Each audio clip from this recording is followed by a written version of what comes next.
factors. Hi, this is Al McFarlane, host of the Conversation with Al McFarlane. You're listening to 90.3 FM, KFAI, Minneapolis.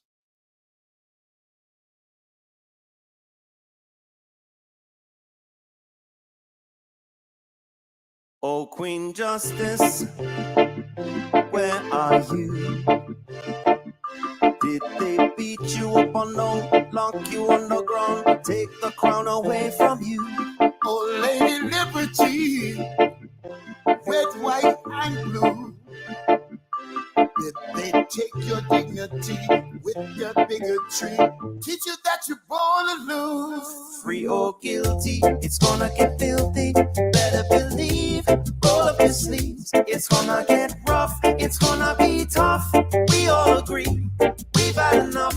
We've had enough of all the rules you break. We've had enough of all the money you make. We've had enough, no more life at stake. We've had enough, this is a proclamation. It's been 400 years and we're 400 late. Together we stand from state to state. Going back in time won't make America great. We need justice now, people won't wait. Action, no more distraction. Every step we take, we gain traction. If it can happen to one, it can happen to all. United we stand, divided we fall. Free or guilty, it's gonna get filthy. Better believe, roll up your sleeves. It's gonna get rough, it's gonna be tough. We all agree, we've had enough. We've had enough of all the rules you were breaking. We've had enough of all the money you were making. We've had enough. No more life gets taken. We've had enough. This is a proclamation. Free or guilty, it's gonna get filthy. You better believe, just roll up your sleeves. It's gonna get rough, it's gonna be tough. We all agree, we've had enough. We've had enough of all the rules you're breaking. We've had enough. All the money you're making. We've had enough. No more life gets taken. We've had enough. This is the proclamation. We've had enough. Trayvon Martin and Tommy Rice. We've had enough. Michael Brown and Eric gonna pay the price. We've had enough. Philando, Breonna, George Floyd. What? We've had enough. So many gone. How can we fill the void? How can we feel? We had enough. Void? John Crawford, I know you've heard. We've had enough. Sandra Bland, come on and take a stand. We've had enough. Sean Bell, what the hell? We've had enough. Freddie Gray, did you hear what I said? We've had enough. This is a proclamation.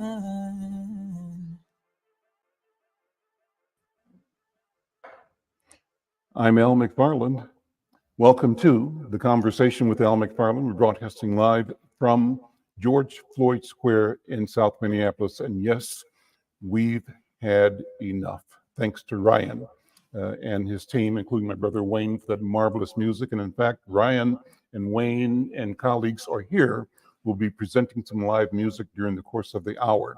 If you're in the neighborhood, you're welcome to drop in. We're at King Demetrius Pendleton's marvelous, wonderful studio here at George Floyd Square. The studio is Listen to Us Studio.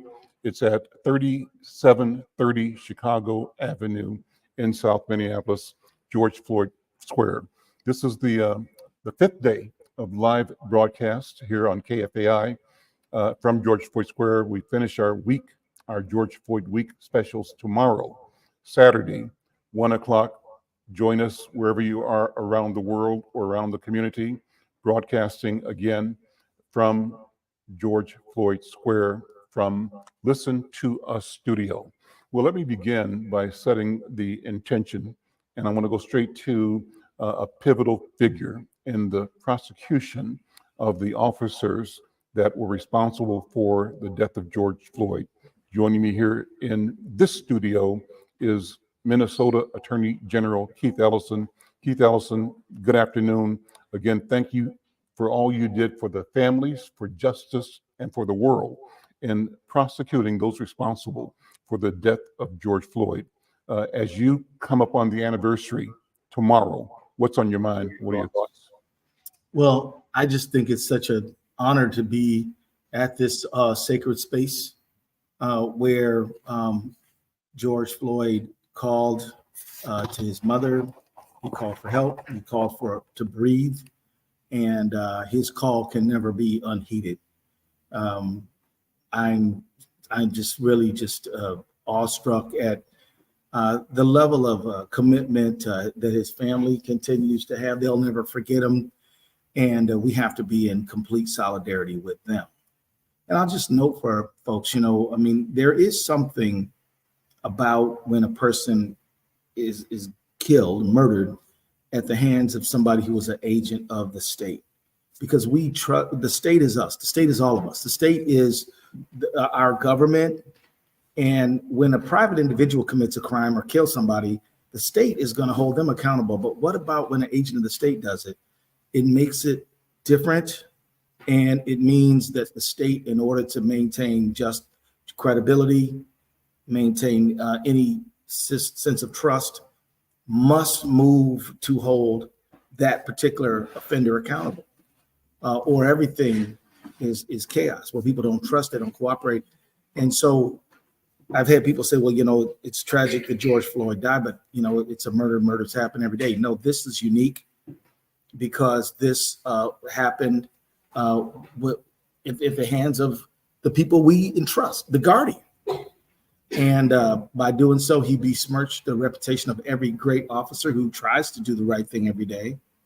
By still doing, and therefore we had to move to hold him accountable. And as I sit here, Al, I got to tell you, I'm not sure that if a courageous 17-year-old girl didn't have the presence of mind to whip out her phone and take pictures, we may not be sitting here today. We may be, because I tell you, 2 blocks south of here, man, on 36 in Chicago, in 1998, you may remember me and Larry Reed and Jeff Hassan civilly sued Minneapolis Police Department for shooting Lawrence Miles in the back, who was 15 years old at the time.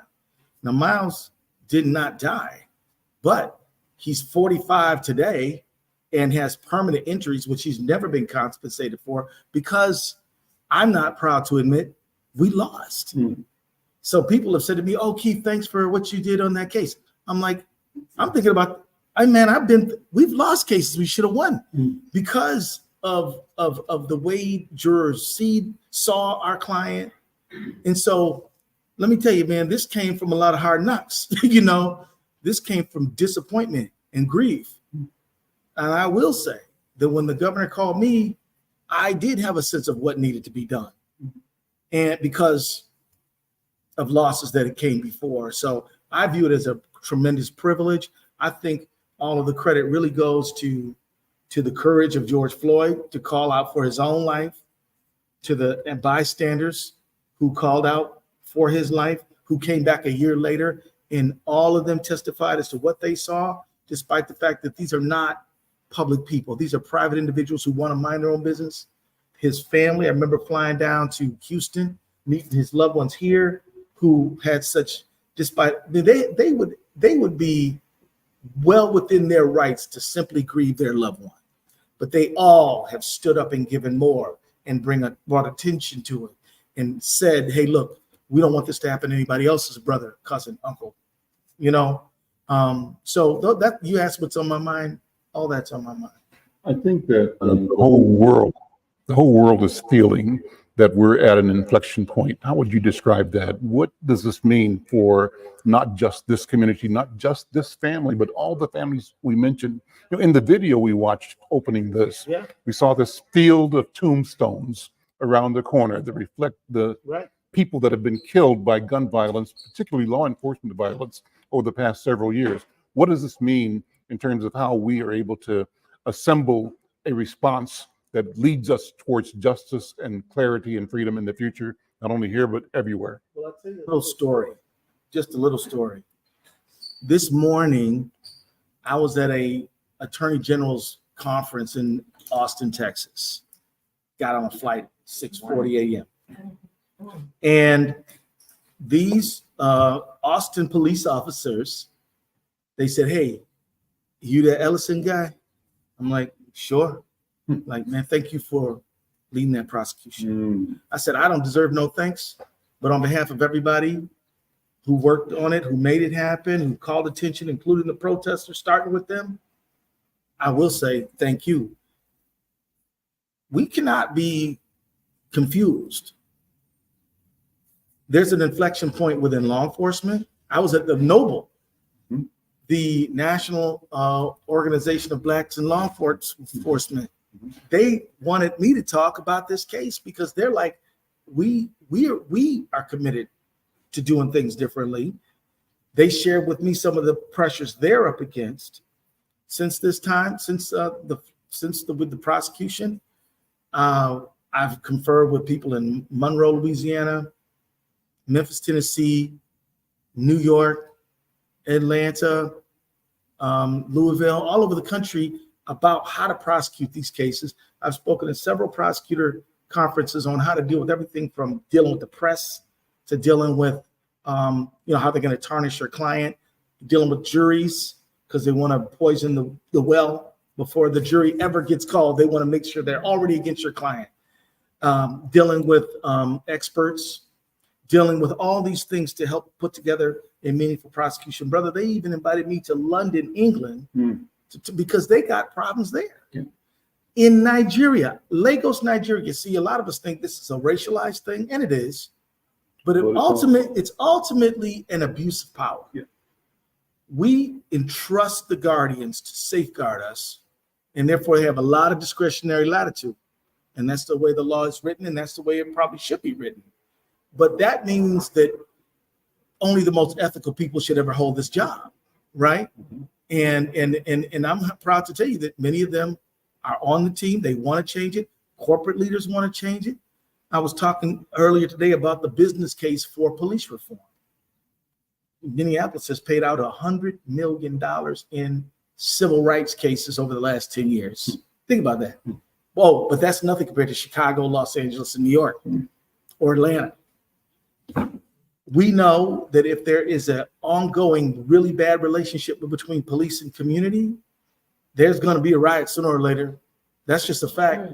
It's just going to happen. It's not if, it's a question of when. It's a question of when. Look at the Kerner Commission report of 1967, which documented 2,000 riots, all sparked by this phenomenon.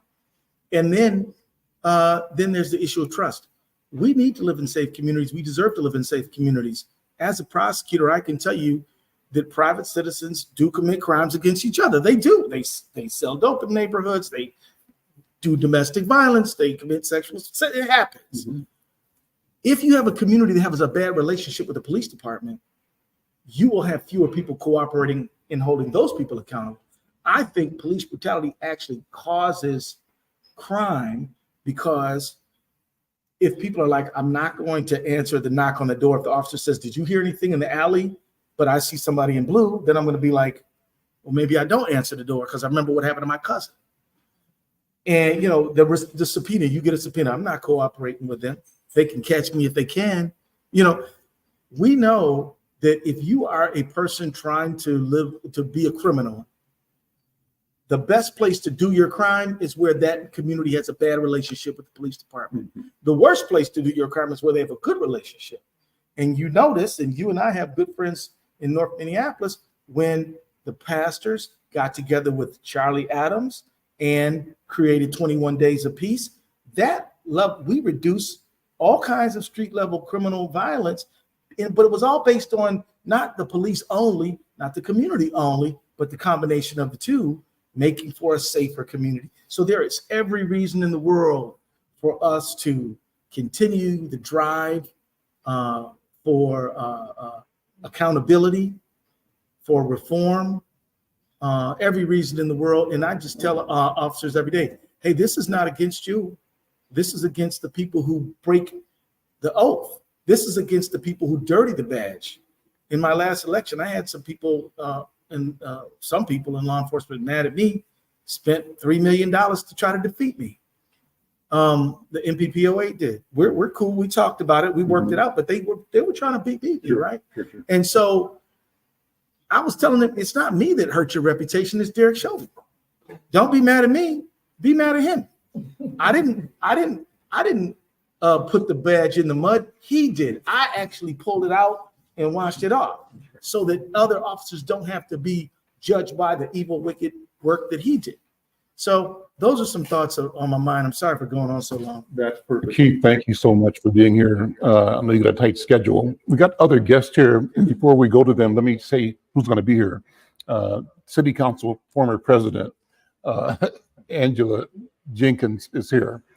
Good to see you. And this is your ward, 8th Ward. And so I'm going to want you to talk about that. And the Sheriff of Hennepin County, Sheriff Witt is here, and we'll ask her to reflect on what's happening in community now beyond, and as we move out of that. But we have family here as well, and I'm pleased that Angela Harrelson is here. She's George Floyd's aunt, along with Mahalia Jones, George Floyd's aunt. We also have an artist who's here. Paris Stearns is here. Paris is his first cousin for George Floyd, and an artist who, if you've come to George Floyd Square, you see a lot of tremendous art and sculpture. Jordan Powell is the artist who's done that. We also have joining on the program my colleague, Dr. Bravada Garrett Akinsanya. Our Friday program, we called it the Healing Circle, and this is the brainchild of Dr. Bravada Garrett Akinsanya. She heads the African American Child Wellness Institute. And isn't this about child wellness? Are all of our children being well, being healthy, being healed? And we normally start with a protocol that sets in motion how we be together for shows like this. Dr. B, let me say hi to you first of all, and welcome you to, again, be with me on the Healing Circle at the Conversation with Al McFarlane. Take a minute and walk us through the protocol. Thank you so much. And I'm so happy that we're doing this to commemorate George Floyd and all the Black men and women on whose shoulders we stand. We enter this moment as a sacred space. We call it the Healing Circle because African people, we convene in circles. Because in the circle, there's no top, no bottom, no beginning, no end. We all are equal in that circle and have equal access to voice, which is the center of the circle. So in that circle, we begin by honoring our elders. And we honor our elders because those are the shoulders we stand on. And realizing somebody hoped our way, worked our way, and prayed our way into existence. And as we honor our elders, we remember to honor our ancestors, because those are the shoulders that our elders stood on. And our ancestors are honored because they are closer to our Creator. So as we sit in this space, recognizing our connection with all things living and inanimate, that we recognize we are brothers and sisters on this planet, and we honor that. And in this circle, we have a sacred mission of telling and speaking our truth. We use a virtual talking stick because we're not always in the circle in the same space. So we pass the stick, and if someone has something they need to say, you ask for the stick. You can get the stick. Sometimes the spirit moves. You need the stick, and you got to say something. And today we honor all the sacred, orderly way in which we as an African people have survived since the Garden of Eden, have survived and thrived for thousands of years. And with that, we say to all whose shoulders we stand, all who have sacrificed us, we speak the name George Floyd, and we say, Ashe. That means thank you. Ashe. Ashe. So I'll pass the talking stick back to you, Baba Al, and thank you for including this sacred ritual as part of our gathering, as everyone in the audience claims the word ashe to thank those on whose shoulders they stand. And with that, I say thank you. Ashe. Here's the sit.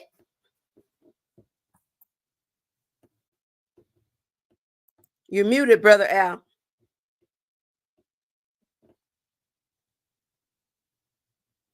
You're muted, Brother Al.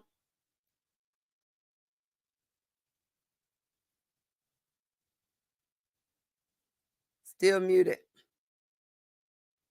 You unmute. There we go. So, do you hear me okay now? Yes, we do.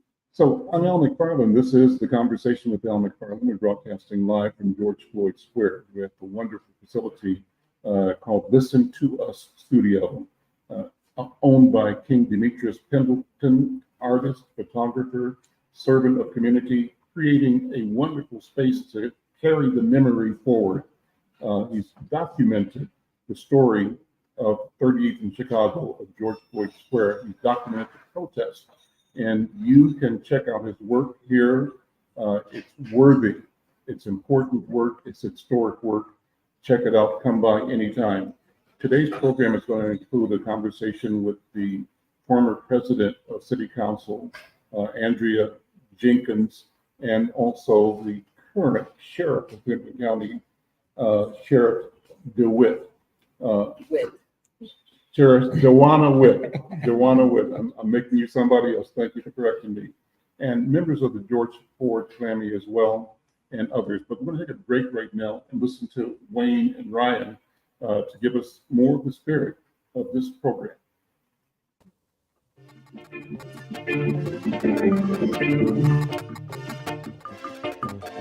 Live from George Floyd Square, right? Oh, Queen Justice, where are you? Did they beat you up and down, knock you on the ground, take the crown away from you? Oh, lady, Red, white, and blue.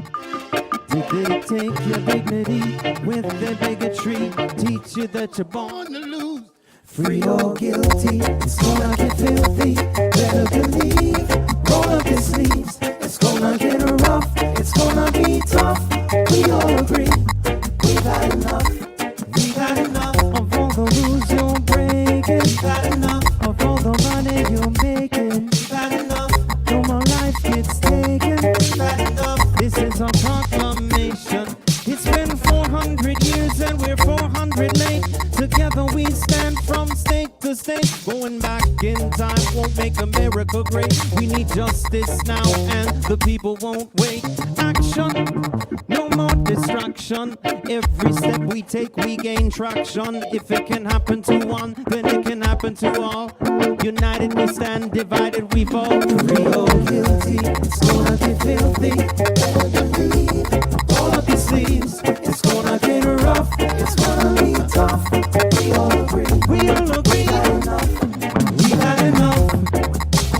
We've had enough of all the money you're making. We've had enough. We've had enough. This is our proclamation. Free or guilty, it's gonna get filthy. Better believe.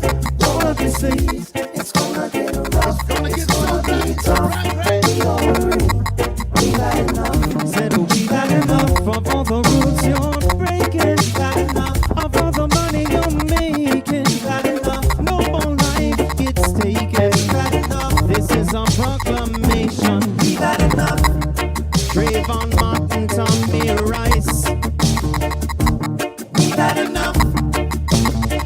Brown and Eric gonna pay the price. We've had enough. Philando, Breonna, George Floyd. We've had enough. So many gone. How can we fill the void? How can we feel? We've had enough. John Crawford, I know you've heard. We've had enough. Sandra Man, won't you come and take a stand? We've had enough. Sean Bell, Sam Bell. what the hell? We've had enough. Freddie Gray, do you hear what I say? Yeah, we've had enough.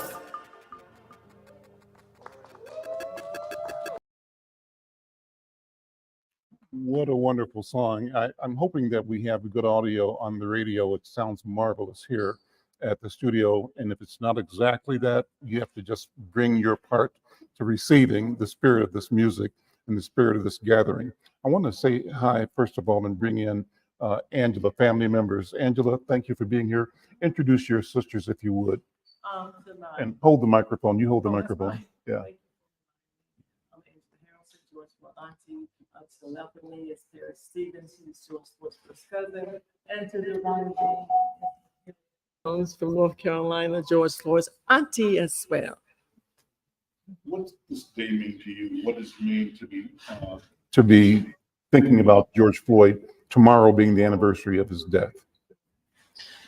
Well, there's so many things that run through my mind. It's a milestone. It's another milestone that towards the journey towards healing, not just for the family, but for the community as well. We've made some advances, but we're far from saying, hey, we're all home free from all of this. But, this is the George Floyd community has become a very sacred place. It's a special place, when my nephew was killed, the community stepped up, and I lost a nephew. We lost a nephew, cousin, but we gained a community, and they truly stepped up in helping me towards my journey towards healing, because we all had collected trauma together. And I'm just so thankful to still have the community still thinking this thing is. They still like power to the people. They're still in this fight. We're still in this fight together. We are still here. I think the amazing thing after 4 years, and you guys can join in on this, after 4 years, we are still here holding it down. We are still here and have not given up. And that is powerful to see. That is very powerful to see. I love that you said you lost a loved one, but you gained community. Yes. That's powerful. Let me ask your sister and your niece to give your impressions, your feelings. Sister. Okay. This is Mahalia Jones. Oh, yeah. She was named after Mahalia Jackson. Hold the microphone to you. Okay. Every year, I always come down for the anniversary. I say anniversary of George Floyd death. It's never easy, when you lose a loved one. No, but the way we lost him. So every day, it's different. It's a struggle. It's some days it's like a relief, because you see how people just care, how they stood up, for him when this all happened. I'm sorry, y'all get all like blundered, but I'm getting together. It's okay. It's still emotional. It's really, really emotional, because you don't know how it affects people. People are different. Some people can go on and say, "Hey, it'll be okay," but it's not okay. That's right. It's just not. It's just not okay. And what we found in the family, it's not okay. And what we found in the family, that we all grieve differently because we knew him differently, and we're all at different places, and people ask me all the time, Angela, I don't know how you do it. Every time I turn around, you get that square. But they have to realize I have a community that was with me towards this journey. So it's a little bit easy for me because we're surrounded.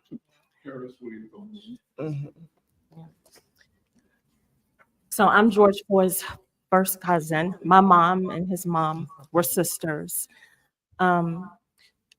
Every day I think about George Floyd. So even though this is his anniversary, each day I remember. That's right. So for me, it's the same message.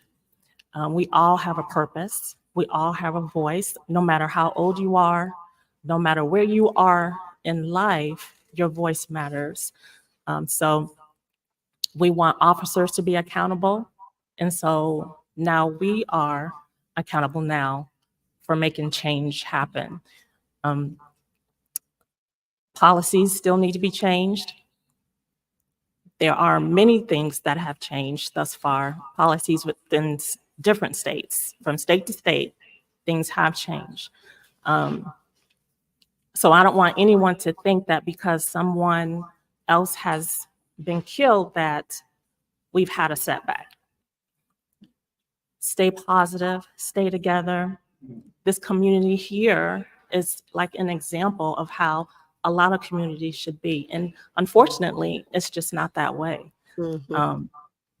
But when you come here, you do feel a sense of peace and welcoming and love.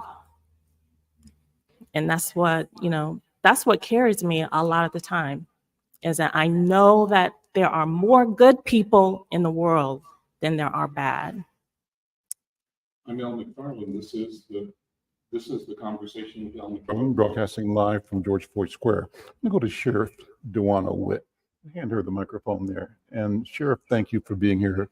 You're the Chief Law Enforcement Officer for Hennepin County. Thank you for the work you do, the leadership you provide. I know it's a difficult job, but as you see the community and your team organizing to respond to the feeling and the hurt in the community around the anniversary of George Floyd's death, how do you prepare? What do you think? What are your thoughts? Well, you don't prepare, you just be your authentic self. And when you're hurting, you're hurt. When you need to cry, you cry. When you need a hug, you ask for that hug. For me, I actually grew up in this community. The Boys and Girl Club that's at Phelps Park, it used to be on 36. I used to trot myself to the Cup Foods, go to Powderhorn Park. So this is my community. The day after Mr. Floyd died, how I learned about this was that 17-year-old girl's video. That's how I saw it on Facebook. That's the first time I heard about it. And I took myself to work. At the time, I was just the major at the Hennepin County Sheriff's Office, not necessarily the sheriff. And, there's some of my staff that are here with me, but there were tears in our office. We're like, what's about to come next? But something I'm going to is the unrest that occurred after, and specifically downtown. I've been in this field for 24 years now. I am that kid that grew up in this very community who did not like police, who did not trust police, did not think that they were for me. And those are because of my own lived experiences. So for me now to be in this field 24 years later, I will tell you from the day I started till this very day, I always said I'm going to be who I needed to see, who my siblings needed to see. But being on the front line of some of the unrest that went on, and then there were people that looked like me that would call me names, was the first time I ever questioned, what am I doing? Am I on the wrong side of the law? What's going on? But I had to check myself, because you know what? We need representation everywhere, and we need people to embrace. You are who you are. Don't forget where you came from, and how do you make this world better? So I forced myself to continue to go out there to talk to people who were angry, not at me, at this profession, right? Because I worked too hard to give up now. I told people that it was an accident. It wasn't. God knew what he was doing with me, and I have no doubt I was where I was supposed to be, when I was supposed to be there, to make sure, again, as a person who came from this community, to represent for people who are overlooked, who are not heard, who are not taken serious, and not forgetting where they came from.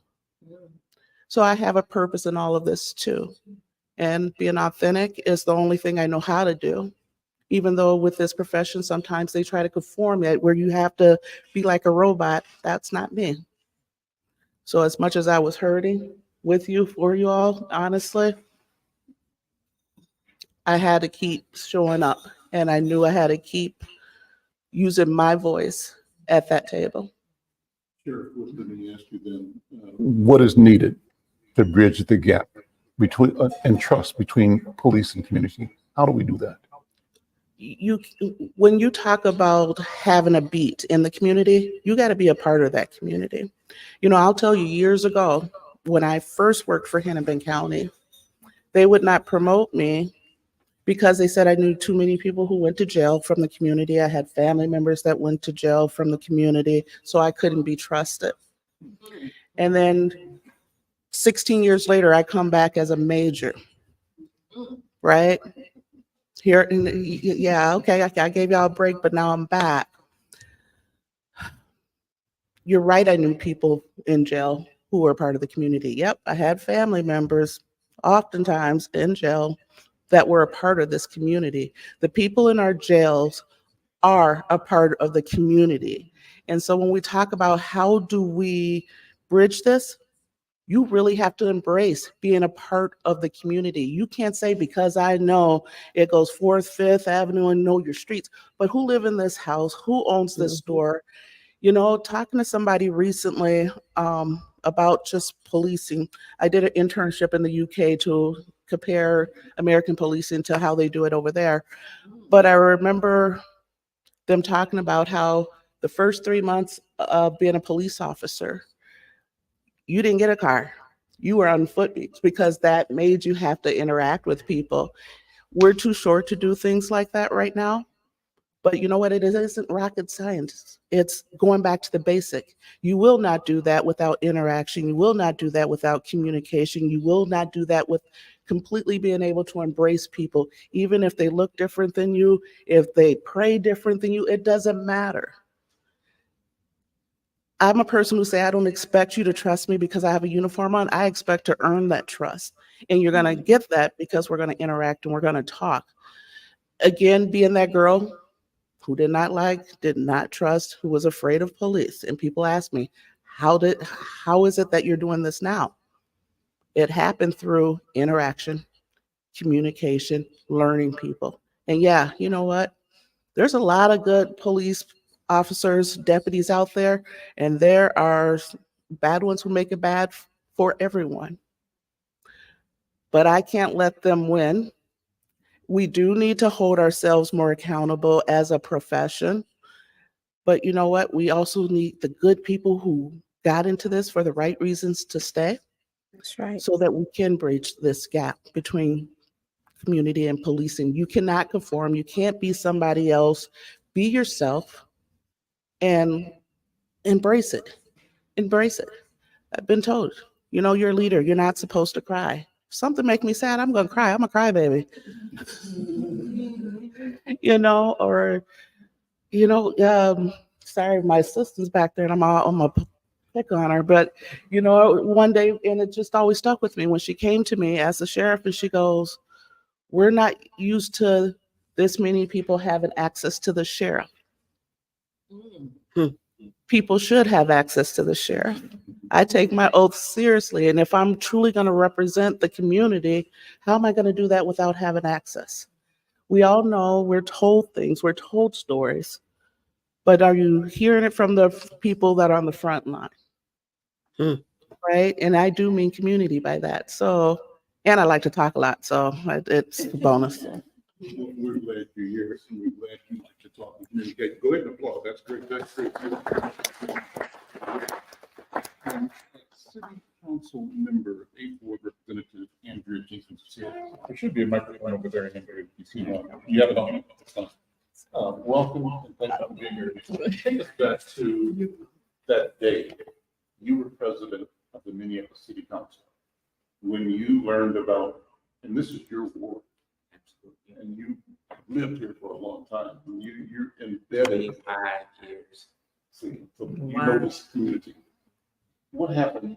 How did the news come to you? What did you feel as Andrea, a human being, but also you had this responsibility?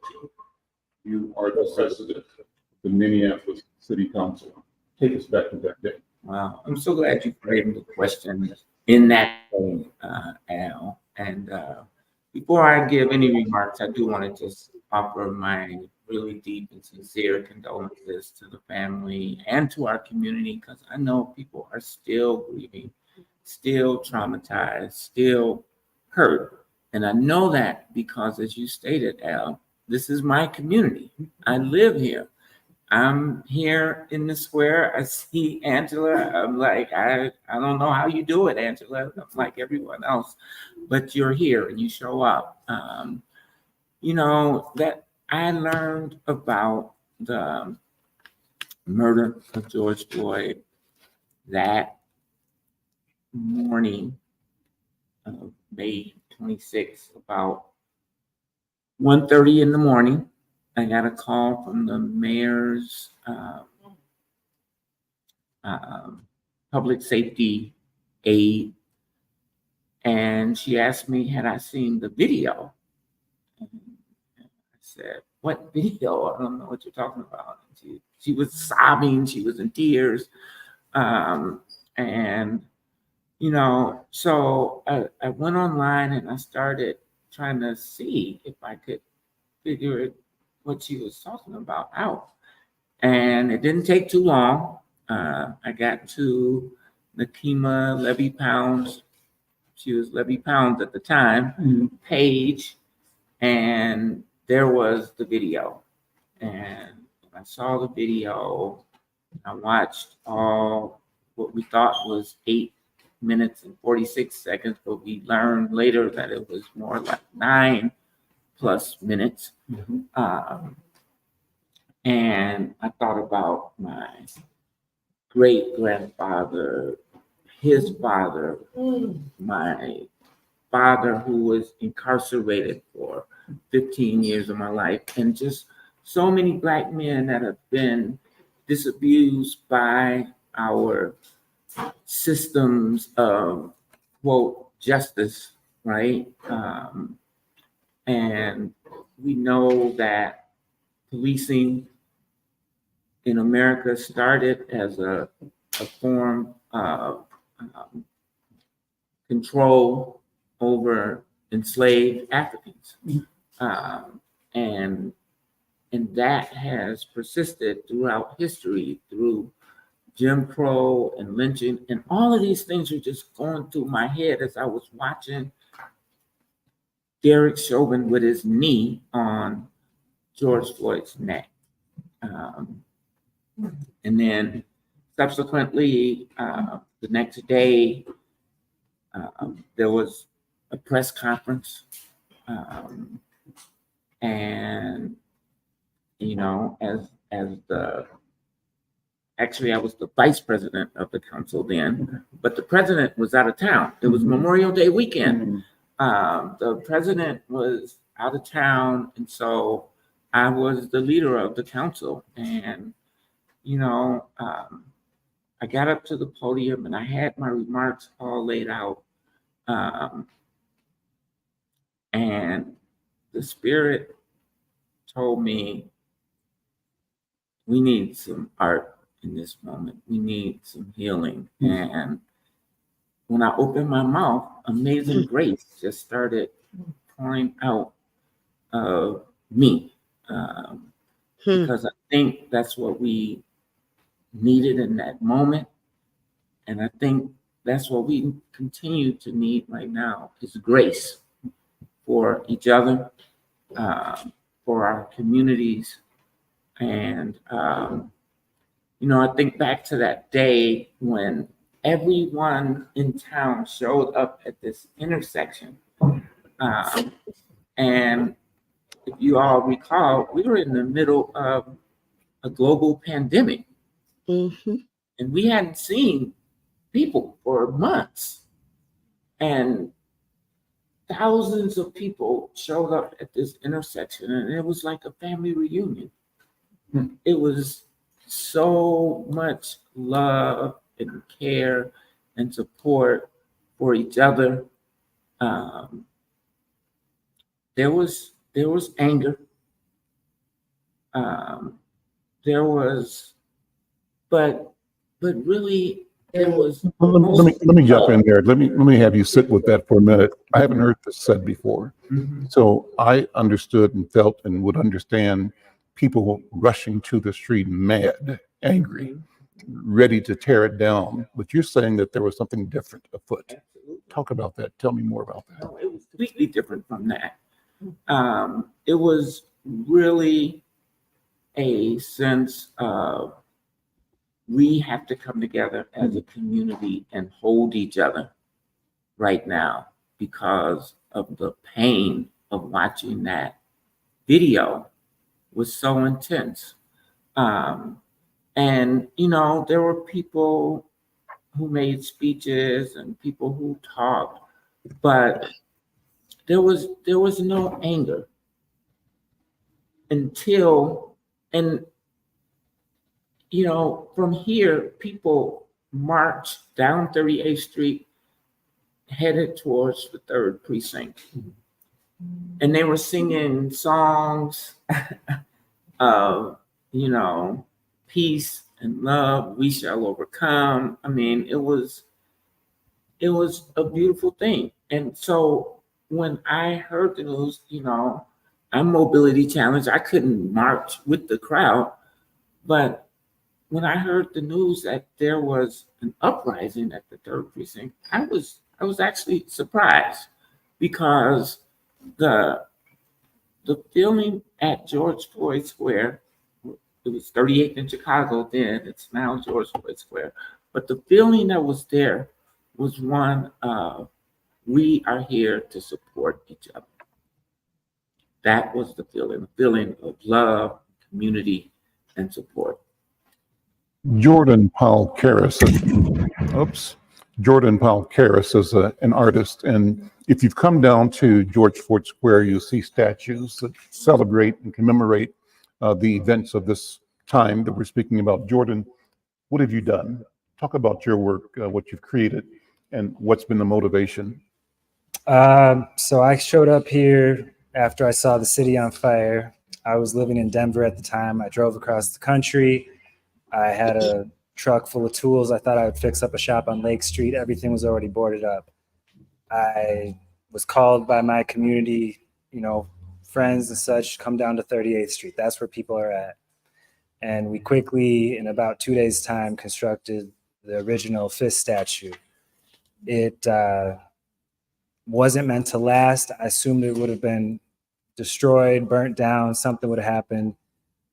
I had to go back to Denver to work. When I showed back up 6 months later, it was standing and the summer of uprising had happened, which was this community coming out day after day, doing mutual aid, supporting each other, standing with each other, doing many, many more art projects, having food out regularly, medical tents, people's closet, people's way, all these things were coming about. It was really magical to see. And they said, can we continue to make this last? I said, the fist wasn't supposed to last. So I tap in with, you know, Chicago Fire Arts Center. We get a metal fist built. And since then, it's been, you know, 4 years of keeping that going in my way of supporting it with this art. There's 5 fists here at George Floyd Square. How they come about is a very unique story in its own, too long to tell right here. But the overarching theme has been a divide from higher energy within our system, call it our government, some of our political leaders that truly haven't stepped down and gotten to know the community. Like we said, it's been so important. And that disconnect has galvanized us here on the streets to persist. We say people over property. And until that's clearly what's happening, we're not going to stop. We're going to keep occupying this street. We meet twice a day at People's Way, and there's many ongoing various groups that have collected and become a thing here. You have Agape showing up. There's an original group of men that protected these streets. A lot of them that don't even feel safe to be here because of misalignments that have now happened since. You have GFGM that helped preserve the art. You have the businesses that have lasted and withstood, from the barbershop to Just Turkey and the laundromat. And, you know, it's truly a beautiful thing to still show up to and feel like we're doing something that might really be changing the world, because there are people showing up daily from around the world to tap in, and they get pilgrim guides and they learn about the space. But we're also taking it other places. We have the Twin Flames exhibit that's at ASU Art Museum for a 6-month stay that has 5,000 pieces of protest street art on display there. And you got over 500 people a week seeing it from there. And it just keeps continuing. So it really tells me that we haven't even started to get high on our mountain that we're climbing. We're just getting going here. Because again, you go into the world, everyone's dealing with the police. No one likes the police from their roots. Everyone wants to feel safe and says we need some sort of security. But I went to high school in Linden Hills. Police don't come to Linden Hills. Why? Because they're well resourced. If this North Minneapolis, if this South Side, 38th Chicago was well resourced, we wouldn't need the police either. It's that simple. So where does that stem from? And we got a war machine causing the genocide in Gaza. That's where our money's been going recently. Come on. How do you respond to that, Chair? I think that we do need police, but I don't enforcement, because law enforcement is one action. In Minnesota, our licensed peace officers, and police can be a resource, but I want to acknowledge, I get it. Good policing, good people that lead with humanity, because there are still people out there that do prey on the weak and the vulnerable.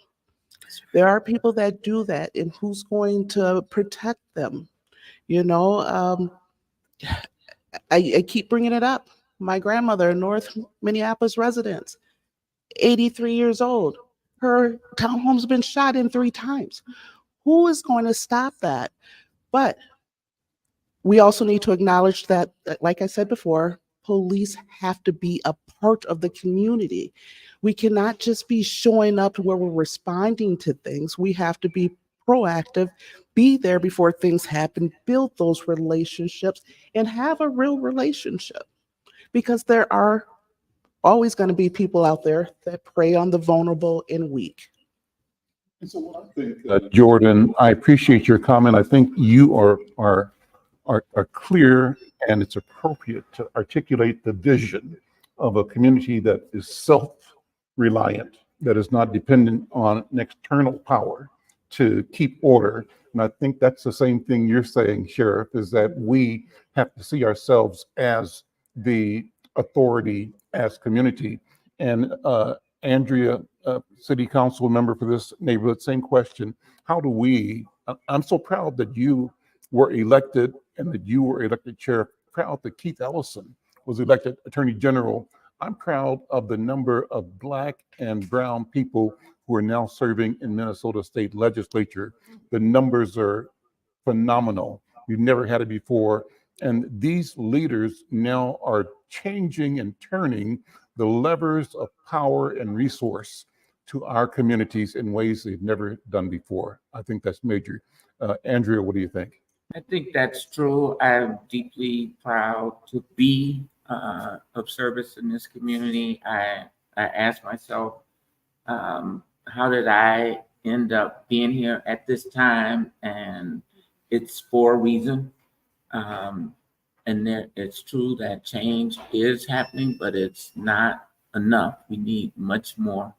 And I do think that we have leaders in place in the legislature, as the attorney general, as the sheriff, and other roles that can help to bring those kinds of changes that we need to see to help bring resources to this community.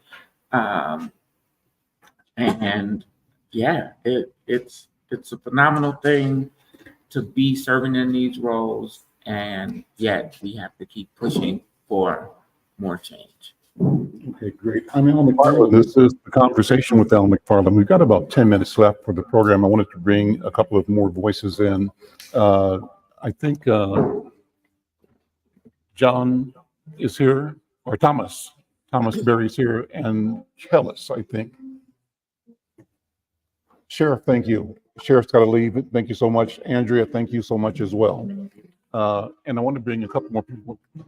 Al Flowers and Mark Anderson are here. And then Kellis is here, I believe. You have a seat right here. So making this happen as we go. But you guys have to be very quiet. One more thing to say, go right ahead. Go ahead. Hey, it's important that we say their names. Bring you back the camera. Can you bring that camera back on, Cooper? You can see him. Okay. Go ahead. It's just a quick response to some of what was said is if we say their names, specifically the names of such people have fallen, taken by police since George Floyd. We got Amir Locke, we got Winston Smith, we got Ricky Cobb, we got Takel Sundberg. There's so many here in Minneapolis. And that's the proof in the pudding that this work is so unfinished and we got so much more to do. So you got to say their names. George Floyd. There we go. Thank you so much. Thank you, Jordan P. Karras. We're going to go for the last few minutes here, touching on two different things. I have to ask people in the studio to be quiet so that we can, we're broadcasting. It's difficult to hear, but have a seat. And Al Flowers is here along with Mark Anderson. Al and Mark, you're working with the